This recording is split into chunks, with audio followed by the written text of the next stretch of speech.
Assalamu alaikum students, welcome again back to my channel Nursing Ventures. I hope you all are doing well.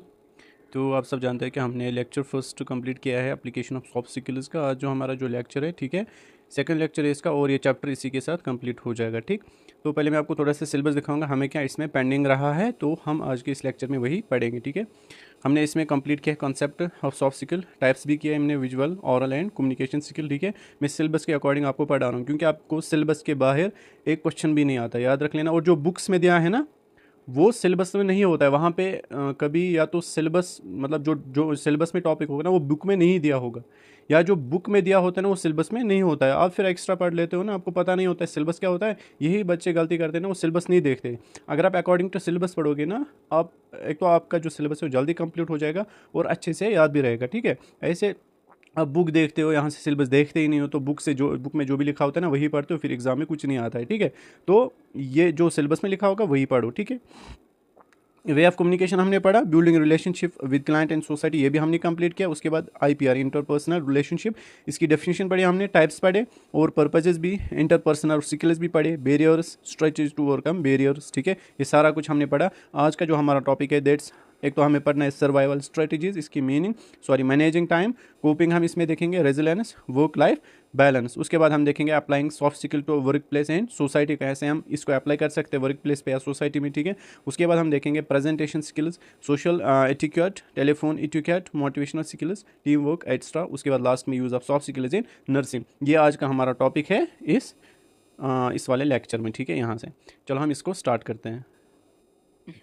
देखो, survival strategies क्या होती है, पहले हम थोड़ा सा इसको समझते हैं। Survival strategies term coined by किसने दी थी? वैलेंटाइन। ठीक है, सर्वाइवल स्ट्रेटजीज और ways by which a person lives and hopefully succeed in his और हर लाइफ या इन्वायरमेंट। ठीक है, ये ऐसे स्ट्रेटजीज होते हैं, ये मतलब ये कुछ रास्ते होते हैं जिन रास्तों से एक इंसान अपनी जो ज़िंदगी है, ठीक है, एक इंडिविजुअल की जो ज़िंदगी है, वो उसको मतलब सक्सीड कर पाता है। ठीक है, सक्सेस में ले जाता है, जो उसकी इन्वायरमेंट में या उसके ज़िंदगी में, ठीक है, जितने भी क्या आते हैं, जितने भी मतलब परेशानियां होती है, ठीक है, उन परेशानी को वो फेस कर लेता है due to the survival strategies. ठीक है, ये सर्वाइवल स्ट्रेटजीज ऐसे स्ट्रेटजीज हैं जो कि इंडिविजुअल को सर्वाइव रखते हैं। ठीक है, सर्वाइव नहीं मतलब जिंदा रखते हैं, मतलब उन जो उसको एम होंगे ना ज़िंदगी में, उनको वो होपफुली सक्सीड कर पाता है, सक्सेस पाता है उनमें। ठीक है, due to this survival strategies.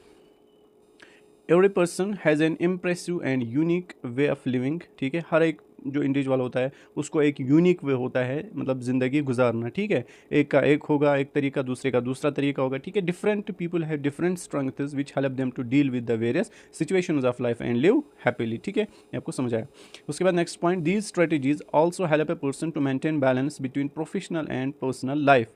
ये जो स्ट्रेटजीज होते हैं ना, ये एक बैलेंस रखती है, जो एक इंडिविजुअल की प्रोफेशनल लाइफ होती है ना और पर्सनल लाइफ, उनके बीच में एक बैलेंस मेंटेन रखती है। कौन सी? ये जो हमको ये स्ट्रेटजीज पढ़ने हैं। Some of important survival strategies are as follows. अब हम एक एक करके पढ़ेंगे कौन कौन से स्ट्रेटजीज है। ठीक है, पहला जो है दैट्स मैनेजिंग टाइम। ये आपको पता है, अगर एक इंडिविजुअल अपना टाइम मैनेज नहीं कर पाएगा, ठीक है, वो मैनेज नहीं कर पाता है अपना टाइम, तो वो मतलब जो उसके गोल्स है, ठीक है, वो अपनी लाइफ में सक्सेस नहीं पाएगा।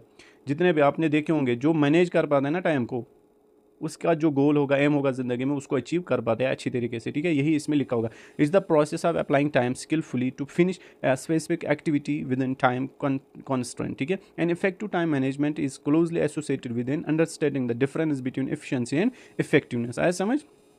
उसके बाद नेक्स्ट जो है that's coping stress adaptation, coping strategies, मतलब कब कभी इंसान को स्ट्रेस आता है, ठीक है, उसके साथ वो कैसे अडॉप्ट करता है, उसके साथ वो मतलब जो कोपिंग स्ट्रेटजीज उसको करनी है in order to reduce this stress, वो कैसे कर लेता है। अब हम ये देखेंगे इसमें। Human is ability to adopt physically depend on his और हर साइकोलॉजिकल अडॉप्टेशन। ठीक है, अगर जो इंसान होता है, इंडिविजुअल होता है, अगर उसको अडॉप्ट फिजिकली होना है, वो किस पे डिपेंड करता है? उसके साइकोलॉजिकल अडॉप्टेशन पे। मतलब अगर उसका माइंड ठीक हो तो वो फिजिकली भी ठीक होगा, ऐसा समझ। अगर वो मेंटली ख़राब है तो फिजिकली वो पता नहीं क्या क्या कर सकता है, ऐसा समझ, यही इसका मतलब है। Therefore coping strategies are designed to defend against or manage unpleasant emotions associated with stress. जो coping strategies है ना, ये क्या करती है, ये डिफेंड करती है किन के खिलाफ, मतलब अगर इंसान में अनप्लीजेंट इमोशंस है, ठीक है, नेगेटिव इमोशंस है, नेगेटिव ख्यालात है, ठीक है, जो कि एसोसिएट होंगी किसके साथ, स्ट्रेस के साथ, उनको क्या करता है, उनके अगेंस्ट डिफेंड करता है, ये जो कोपिंग स्ट्रेटजीज है, ठीक है। अकॉर्डिंग टू रॉय अगर हम बात करेंगे, adaptive response is behaviour that maintains the integrity of an individual, है समझ।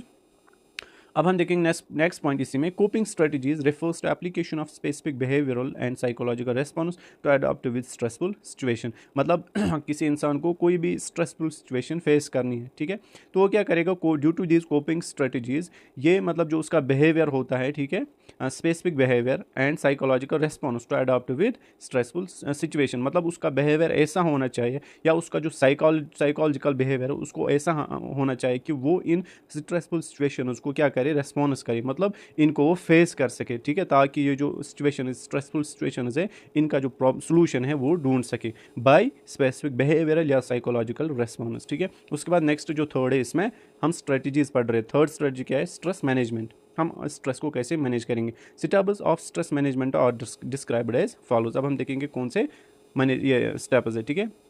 पहला जो स्टेप है that's steps of stress management, यहाँ पे नीचे दिया है, यहाँ पे डिस्क्रिप्शन थोड़ा सा दिया है इनके बारे में, ठीक है। पहला जो है that's identify the sources of stress. पहले आपको आइडेंटिफाई करना है ये जो स्ट्रेस है इसका क्या सोर्स है। यहाँ पे डिस्क्रिप्शन में क्या मतलब, what cause stress in life, आपकी लाइफ में किसने स्ट्रेस कॉज किया। How felt physically and emotionally when there is in stress, जब आप मतलब स्ट्रेस में होते हैं आप कैसा फील करते हो, फिजिकली भी और इमोशनली भी, ठीक है। How individual acts in the stressful condition, ये कैसा बिहेवियर करता है, मतलब इसका बिहेवियर क्या होता है उसके स्ट्रेसफुल कंडीशन में। जब इंडिविजुअल स्ट्रेस होगा तब उसके मतलब जो बिहेवियर उसका होता है, ठीक है, या उसका एक्ट जो होता है वो कैसा वो करता है, ठीक है, वो कैसे बिहेवियर दिखाता है उसमें। उसके बाद नेक्स्ट जो है step assess current coping styles with stress. आप मतलब अपने आप में एसेस करोगे जितने भी आपके कोपिंग स्टाइल्स है ना विद स्ट्रेस, मतलब रिड्यूस करने के स्टाइल, किसको, स्ट्रेस को, वो कैसे है, ठीक है। आइडेंटिफाई योर कोपिंग स्ट्रेटजीज, पहले आप आइडेंटिफाई करोगे अपने coping strategies. Identify your behaviour while coping with stress, जब आप मतलब कोप कर रहे हो, मतलब स्ट्रेस को रिड्यूस करने की कोशिश कर रहे हो, तब आपको अपने बिहेवियर को देखना है, क्या ये ठीक है, क्या ये गलत है। Identify your strengths and weakness, ठीक है। उसके बाद नेक्स्ट जो है that's learn healthier way to manage stress. आपको लर्न क्या करना है, healthier in order to manage the stress. इसमें 4 A's आपको याद रखने हैं। अवॉइड स्ट्रेस, ठीक है, आपको अवॉइड करना है stress. In order to manage, हम मैनेज कैसे कर सकते हैं स्ट्रेस, हमें अवॉइड करना है उसको या अल्टर करना है, ठीक है। अगर हमारे मतलब दिमाग में नेगेटिव स्ट्रेस होगा बहुत ज़्यादा तो उसको अल्टर कर सकते हैं, चेंज कर सकते हैं। अडॉप्ट टू स्ट्रेस, हमें उसको अडॉप्ट करना है, एक्सेप्ट करना है, ठीक है। उसके बाद नेक्स्ट जो लास्ट स्टेप है इसमें that's the techniques to reduce stress. कैसे आप मतलब स्ट्रेस को रिड्यूस कर सकते हैं, आपको पता है, ब्रीथिंग मेडिटेशन, डीप ब्रीथिंग लेनी है, प्रोग्रेसिव मसल रिलैक्सेशन टेक्निक, ठीक है, या योगा एक्स्ट्रा, बाकी जो एक्सरसाइज है वो कर सकते हैं आप, ठीक है। उसके बाद जो नेक्स्ट जो फोर्थ वन दैट्स रेजिलेंस, ठीक है। रेजिलेंस क्या होता है, the process of adopting well in the face of adversity, trauma, tragedy, threats, मतलब the process of adopting well, अगर मतलब एक इंडिविजुअल को फेस कर रहा है, वो एक इंडिविजुअल है वो फेस कर रहा है बहुत सारे थ्रेट्स, बहुत सारे ट्रॉमाज, ठीक है, उनको कैसे वो अडॉप्ट कर रहा है, ठीक है, तो उस वाले प्रोसेस को हम क्या बोलेंगे, रेजिलेंस, ठीक है।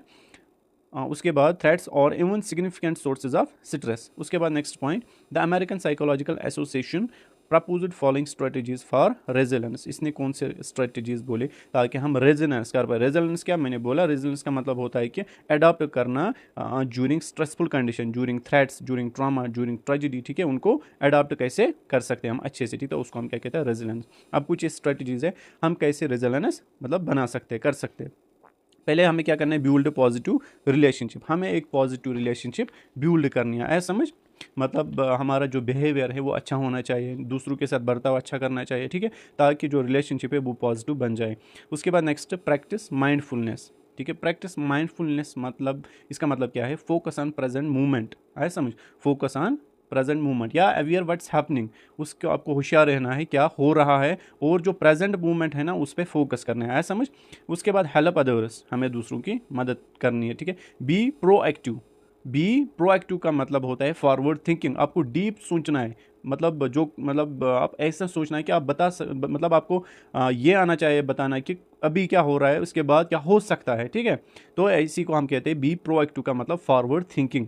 उसके बाद एक्सेप्ट चेंज, ये लिख लेना इनकी मीनिंग जो मैं बता रहा हूँ, ठीक है। एक्सेप्ट चेंज मतलब जो जितने भी चेंज आ रही है ना वो नेचुरली है, उसको आप एक्सेप्ट करना है। डेवलप पॉजिटिव थाट्स आपको करने हैं डेवलप। बी एजर्टिव, ठीक है। बी एजर्टिव का मतलब होता है मीन्स विद कम्युनिकेटिंग अदर्स, मतलब जब आप कम्युनिकेट कर रहे हो दूसरों से, ठीक है, बट वो ऑनेस्टली करना है। क्या करना है, honestly. It means be assertive मतलब कम्युनिकेशन विद अदर्स ऑनेस्टली, आए समझ। उसके बाद सीख हेल्प व्हेन एवर रिक्वायर्ड, जब आपको ज़रूरत हेल्प की पड़ेगी तो आप ले सकते हैं हेल्प, ठीक। उसके बाद नेक्स्ट जो फिफ्थ है लास्ट वन, इसमें that's the work life balance, ठीक है। वर्क जो आपका काम है और लाइफ है उनको बैलेंस रखना है, ठीक है, उनके बीच में बैलेंस रखना है। इसका मतलब क्या हुआ, it describes the relationship between a person's work and his commitments in the rest of life and how they impact on one another, आए समझ। उसके बाद इसी में work life balance WLB is defined as the state of equilibrium in which the demands of both a personal job and personal life are equal। आया समझिए, मैंने आपको ऊपर ही बोला है और ये आपको समझ भी आया होगा, ठीक है। However, when the demands of job और personal life increases, जब डिमांड्स या तो जॉब या पर्सनल लाइफ के इंक्रीज हो जाएंगे तो ये क्या क्रिएट करेगा, इम्बैलेंस करेगा ना, इम्बैलेंस सिचुएशन क्रिएट करेगा। तो उसकी वजह से जो वर्क और लाइफ है ना उनमें कन्फ्लिक्ट हो जाता है, ठीक है। इंसान बोलता है क्या मैं अब जॉब करूँगा, क्या मैं पर्सनल लाइफ सेट करूँगा, ठीक है, तो इनके बीच में कन्फ्लिक्ट हो जाता है, फिर परेशानी होती है, ठीक। उसके बाद नेक्स्ट जो है that's applying soft skills to work place and society, ये आपके सिलेबस में टॉपिक है, ठीक है। मतलब हम कैसे अप्लाई करेंगे इन सॉफ्ट स्किल्स को, ठीक है, जो हमने पीछे पढ़े पहले लेक्चर में क्या होते हैं सॉफ्ट स्किल्स, ठीक है, मैंने आपको बताया कहाँ पे, वर्क प्लेस पे या सोसाइटी में। Most interaction is with other require some level of soft skills, मतलब जब आप इंटरेक्शन करते हो ना दूसरे लोगों से तो वहाँ पे मतलब जो लेवल होगी ना सॉफ्ट स्किल्स की वो वहाँ पे ज़रूरत पड़ती है, ठीक है। आप कैसे बात करोगे उनसे, कम्युनिकेशन क्या होगी आपकी, वर्बल कम्युनिकेशन कैसी होगी, नॉन वर्बल कम्युनिकेशन कैसे होगी, ऑरल वर्बल ये ना ऑरल कम्युनिकेशन कैसी होगी, ठीक है, ये उसी पे डिपेंड करता है। Developing the soft skills help a person for career progression, जब एक इंडिविजुअल इन सॉफ्ट स्किल्स को डेवलप करेगा ना तो उसका करियर जो होता है ना उसमें प्रोग्रेशन आ जाता है, मतलब वो बढ़ जाता है, समझ। उसके बाद next important applications of soft skills are as follows. अब हम कुछ एप्लीकेशंस देखेंगे, ठीक है। प्रेजेंटेशन स्किल्स, पहला क्या है, that's presentation skills. Use the soft skills during self introduction during job interview. देखो ये जो सॉफ्ट स्किल्स है इनका क्या एप्लीकेशन है, मतलब यूज़ क्या है इनका, जब आप इंटरव्यू देने जा रहे हो, ठीक है, तो वहाँ पे सॉफ्ट स्किल्स आप यूज़ कर सकते हैं। इनका सॉफ्ट स्किल्स का जो यूज़ है ना वो आप कर सकते हैं वहाँ पे जब आप अपने आप को इंट्रोड्यूस करोगे, ठीक। उसके बाद नेक्स्ट हाईलाइट सॉफ्ट स्किल, अब मैं नहीं बताऊंगा ना क्या होता है, अब मैंने पढ़ाया वहाँ पे फर्स्ट लेक्चर में, नहीं देखा किसी ने वो देख लेना। Highlight the soft skill while self introduction explaining work experience and efficiency, ठीक है, आए समझ। मतलब अपने जो वर्क एक्सपीरियंस है ना आपको या एफिशिएंसी है, कितना आप एफिशिएंट हो उस वर्क के लिए, उसको हाईलाइट करना है, उसको एक्सप्लेन करना है, आए समझ, by using these soft skills. Mention one or two of the skills and give specific examples of instances when those skills demonstrated at work in curriculum vitae, ठीक है। During interview, be professional, make eye contact and pay attention, ये आपको पता ही है, to the questions and answer them fully with full of confidence, ठीक है, आपको समझ आ रहा है। उसके बाद सेकंड जो है that is social etiquette. Social etiquette का मतलब क्या होता है, देखो एटिक्यूट जो है ना पहले आपको ये समझना है, ठीक है। एटिक्यूट का मतलब होता है रूल्स ऑफ पोलाइट एंड ये ना करेक्ट बिहेवियर, ठीक है। एटिट्यूड का मतलब याद रख लेना, ये सोशल नॉर्म्स होते हैं, ठीक है, सोशल नॉर्म्स या एक्सपेक्टेशंस हम बोलेंगे जो कि अराउंड होते हैं, ठीक है, how to behave in various interactions, ठीक है, मतलब कुछ नॉर्म्स होते हैं expectations in how to behave in various conditions. क्या करना है आपको, पंक्चुअल बनना है, ठीक है, be punctual, greet everyone present in social gathering, ठीक है, आपको समझ आ रहा है, मैं एक्सप्लेन नहीं करूंगा। Do not smoke, chew gum or tobacco, ठीक है। Smile and make eye contact, speak slowly and clearly, tone of voice should not be too high. ये आपको समझ आया, आपके लिए ये मैंने इजी नोट्स बनाए ताकि आपको अच्छे से समझ आए। उसके बाद टेलीफोन एटिकेट, ठीक है। Never call any person at odd hours, ठीक है, आए समझ। Do not use very long sentences during telephone conversation, जो कि हम करते हैं, आए समझ। Put more emphasis on the words, मतलब ज़्यादा जोर किस पे देना है, वर्ड्स विच आर इंपॉर्टेंट, ठीक है, to convey message more strongly than the rest of communication. जो बाकी जो कम्युनिकेशन बचा है ना उससे इंपॉर्टेंट है वो वाले वर्ड्स कन्वे करना जो कि इंपॉर्टेंट है दूसरे, मतलब कन्वे करना मैसेज, ठीक है। उसके बाद next listen carefully, always have a notebook and pencil to note some important information given by the receiver. उसके बाद next summarise the discussion at the end of the meeting, उसके बाद समराइज करना है। उसके बाद नेक्स्ट जो है फोर्थ है इसमें that's motivation skills, avoid the duplication of work, ठीक है, avoid the duplication of work, मतलब दूसरी बार देखो आप एफर्ट्स लगाओ ना तो दूसरी बार आपको करनी नहीं पड़े, ठीक है, इतने एफर्ट्स लगाने हैं वर्क पे, ताकि आपको वही होता है duplication of work. Use support system, ठीक है, दूसरों का सपोर्ट लो। Life long learning approach, motivating students, recognize the efforts of students, new learning environment should be provided to the students। ये आपको समझ आ रहा है इसलिए मैं एक्सप्लेन नहीं कर रहा हूँ।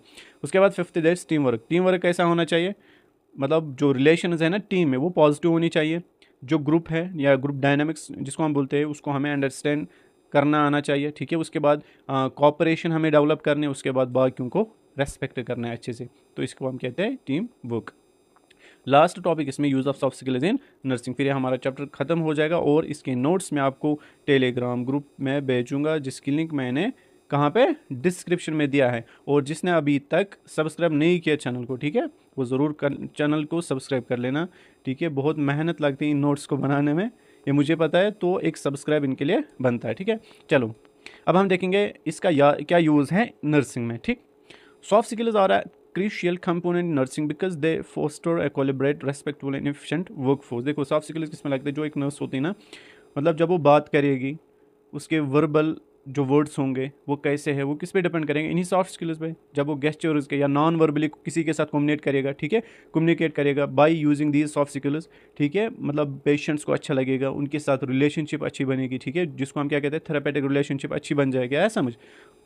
Nurses without soft skills may fail to properly interact with the patients, co-workers and other healthcare। ये मैंने आपको बताया, मतलब ऐसे विदाउट सॉफ्ट स्किल्स वो अच्छे तरीके से इंटरेक्शन नहीं कर सकते। The American Association of Critical Care Nurses AACC, ठीक है, इन्होंने क्या बोला, regard soft skills as integral to nursing standards according to, इनके अकॉर्डिंग इन्होंने क्या बोला, according to AACCN standards soft skills are necessary for ensuring patient care.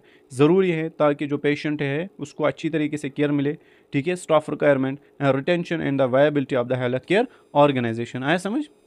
उसके बाद A nurse's job is to deliver care and protect patients' rights in a professional manner, ठीक है, आपको पता ही है। उसके बाद नेक्स्ट दो इसमें पॉइंट है बस। Nurses must show confidence in their abilities and take the time to dutifully convey information to patients so they understand their conditions and the interventions available to them। Nurse को क्या करना है, उनको confidence होना चाहिए अपने आप में, मतलब जब वो अपनी सॉफ्ट स्किल्स को यूज़ करेंगे ना तब उनको कॉन्फिडेंस होना चाहिए। जब वो पेशेंट को केयर करेंगे उनको कॉन्फिडेंस होना चाहिए। जब वो किसी को मैसेज कन्वे करेंगे, ठीक है, वो मतलब वो अच्छे से अंडरस्टैंड कर पाने चाहिए। अगर पेशेंट्स को कोई नर्स कुछ बोलेगा, ठीक है, अगर पेशेंट को समझ नहीं आया तो वो बॉन्ड नहीं बनेगा, रिलेशनशिप वहाँ पे अच्छी तरीके से नहीं बनेगी। जब पेशेंट्स को या उनके क्लाइंट्स जो है इनको समझ आएगा अच्छी तरीके से हमें क्या ये नर्स बोल रहा है या बोल रही है, ठीक है, तो वहाँ पे अच्छा बॉन्ड बन सकता है और पेशेंट भी अपनी सारी प्रॉब्लम्स फिर उसके साथ शेयर कर सकता है, ठीक है। उसके बाद through the use of soft skills nurses can effectively communicate with others, आए समझ, and boost patient satisfaction. Following are the common soft skills which are commonly used by nurses to build good relation with the patient. यहाँ पे कुछ soft skills, यहाँ पे देखो communication, आपको पता है, टीम वर्क मैंने ऊपर ही पढ़ा है, problem solving and critical thinking, ठीक है, मतलब क्रिटिकली थिंक करना है, सोचना है, ठीक है, या प्रॉब्लम सॉल्विंग मतलब अगर कोई प्रॉब्लम होगी तो उसको कैसे सॉल्व करना है, ऐसे स्किल्स होने चाहिए। प्रोफेशनलिज्म आपको कब पढ़ना है पता है, 3rd सेमेस्टर में, ठीक है, या वहाँ पे समझ जाओगे। तो ये हमारा आज का लेक्चर कंप्लीट हो गया, इंशाल्लाह मिलते हैं नेक्स्ट वीडियो में, तब तक के लिए अल्लाह हाफिज़।